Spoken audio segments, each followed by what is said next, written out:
Hello! Today we will be showing you how to properly uninstall your Echo Ultimate system. This should be helpful should you ever move or send your machine into our facility for repair. We will be going over how to uninstall your machine in both the on-counter and under-sink variations.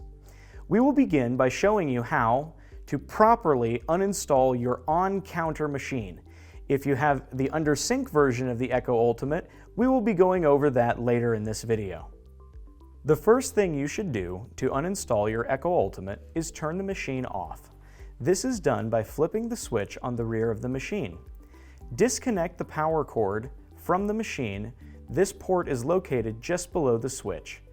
Turn off the water supply to the machine by adjusting the diverter valve so that it is now allowing water to flow into your sink. On the bottom of the Echo Ultimate, you will find two ports.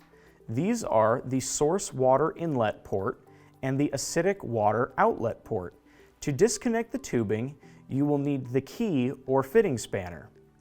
If you do not have this tool, you should be able to use a butter knife to help you disconnect the tubing. Use it to depress the circular locking ring that holds the tubing into its connection elbow. This is done by sliding the tines of the fitting spanner over it and pressing down on the locking ring. Give the tubing a firm tug, and it will come right out. You should then unscrew the top spout hose of the machine. Some water may leak out here as well. Dry any wet spots and take the filters out of the machine by pressing down on them. If you have not done this for a long time, they may require some force to get them to move down. Tilt them out of the machine and dry any drips.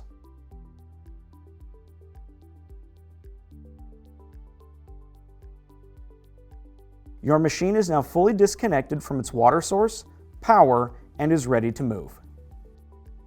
Under sink uninstall.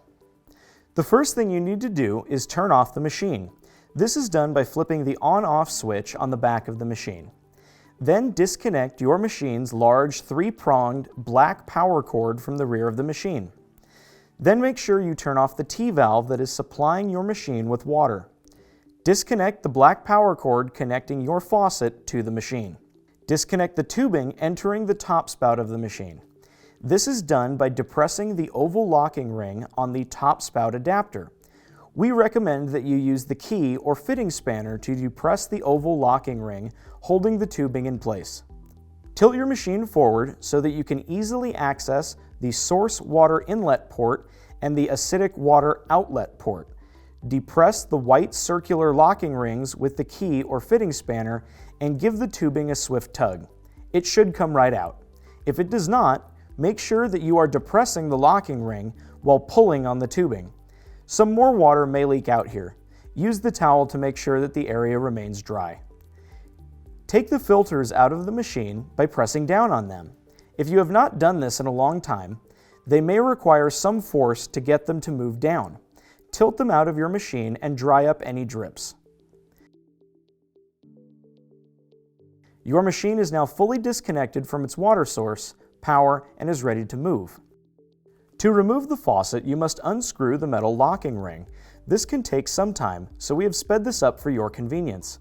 When the locking ring is fully off the valve stem, slide the locking ring down the tubing and power cord until it is completely off. You may need to take the extension couplings off to fully remove the locking ring. When the ring is off, lift the faucet free from the hole in your countertop or sink.